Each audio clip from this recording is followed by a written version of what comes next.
The episode of The Undertaker that I listened to was episode number 541, Your New Embalmer with Ben Schmidt. Ben Schmidt is a licensed funeral director and embalmer. He is also an associate faculty of funeral services at Northeast Texas Community College. The main discussion points in this episode were the three things to know when hiring new embalmers. This includes that the new embalmer isn't or may not be an embalmer at heart, they're still in their infancy, and their enthusiasm for the job. First, the new employee may not be an embalmer at heart, and that's okay.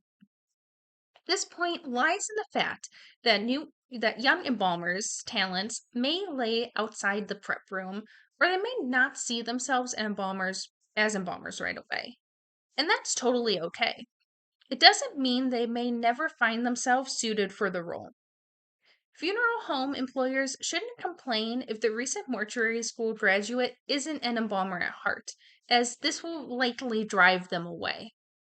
Rather, they should encourage them to try new things and to continue learning. As they learn more and take an active role in embalming, they might find themselves becoming more passionate about it. There's only one way for them to find out where their interests lie, and that's in trying new things. It's crucial for funeral directors to be patient and not force their new employees to instantly want to make embalming their life's passion. However, they should encourage them to try new things and to figure out exactly where their passions lie. The more comfortable they grow with their work, the more they may begin to enjoy it. And before long, they may be the best embalmer at the funeral home. So while employers may want to hire the person who will instantly be an embalmer at heart, it pays off to give the recent graduate some time to get to know their craft. Next, employers should expect the new embalmer to be in their infancy. New workers straight out of mortuary school won't be competent yet, as they've only done between 20 or 10 and 20 embalmings through school. It takes many more embalmings for them to feel fully competent and comfortable with their work. It's okay for them to need a little extra help or a boost in confidence as they're starting to work. One of the chief complaints of funeral directors looking to hire workers straight out of mortuary school is that schools don't teach the art of embalming. And that's true, but it's for a good reason. Schmidt doesn't see embalming as an art at all, but as a science. And this is exactly what we learned in the first lessons of Embalming 1 at Warsham. The reason for this is that art is subjective, science is objective. Art was attributed to embalming to make it seem more mystical, likely due to Egyptian embalming.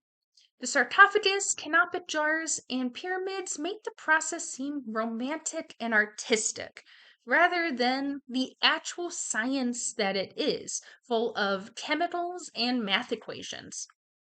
It would do everyone, especially new embalmers, good to look at embalming as a science instead of an art. The reason that many embalmers still see the process as an art is due to something Schmidt calls the calibrated eye, or the ability to try new things outside of the textbook ways of doing them. Practicing embalming allows new embalmers to use their instruments and fluids appropriately in different situations and eventually develop their preferences. These preferences are the art that the employers are looking for and what they are expecting mortuary schools to teach students. But this is exactly why these schools teach the science of embalming instead of the art. Students need to learn the basics, the minimum standard of care, before they can learn to think outside the box. Their first year should involve learning the textbook way to embalm before they can start to see where they can branch out and create their own techniques that work best for them. All new embalmers develop their calibrated eye at their own speed, and there are many things that can impact this. For example, Have they used tools of any kind that are similar to embalming instruments before they started their practical work? Or are the funeral home's instruments different than those that they learned how to embalm with? These will all affect how quickly a new embalmer develops their calibrated eye. They won't have it right out of school, and employers shouldn't expect them to. Finally, the recent graduate is glad to be there. They've put a lot of time and money into learning the content and getting this job, and they're excited to start working and they want to make a great first impression. This puts funeral directors in a great position as they have a new employee who really wants to do well.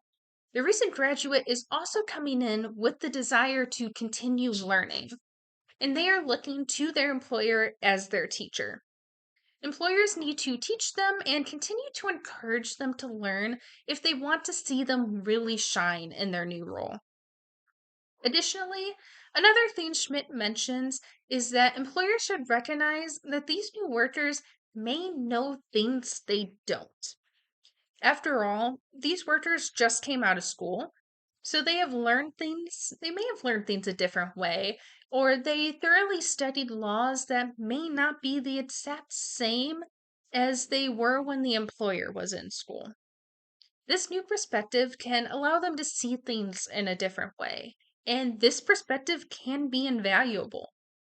I mean, no one wants to be told that they're doing things the wrong way or that they can make simple changes to improve their workflow, but employers need to be open to this sort of change.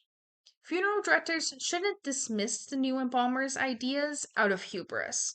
Both employee and employer could learn from each other during this time. One thing I learned from this podcast episode is how the phrase embalming as an art came about. While I once assumed we called embalming an art due to reconstruction, our interpretation of Egyptian embalming is more likely the reason, according to Ben Schmidt. I found this particularly fascinating because the art of embalming is a phrase I've heard long before I started mortuary school. And being told early on that embalming is, in fact, not an art threw me off quite a bit. It felt like the rug had been pulled out from underneath me, and the foundation of what I thought embalming was had temporarily shifted.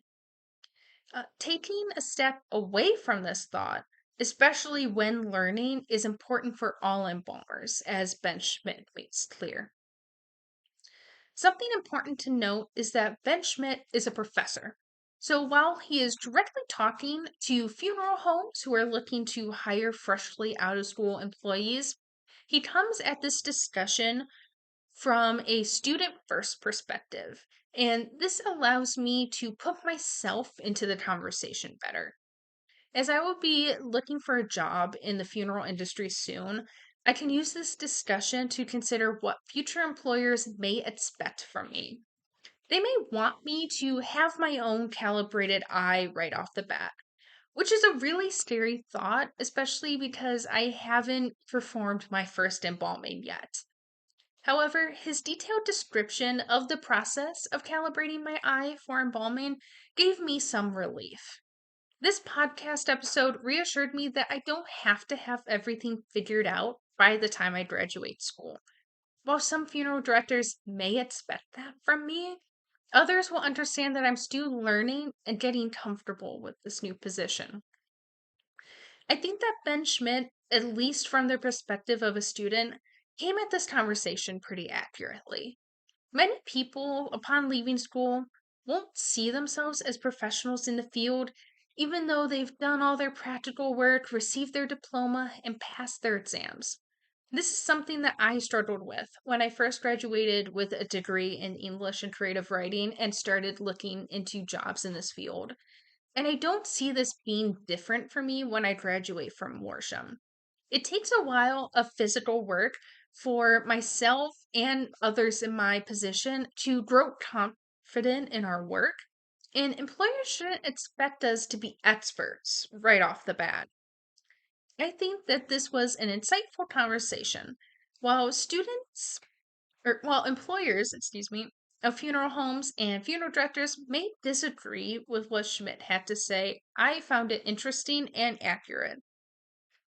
While the mortuary science student may not have been the target audience of this podcast episode, it helped me grow more confident in my studies and in my ability to apply for jobs in the future.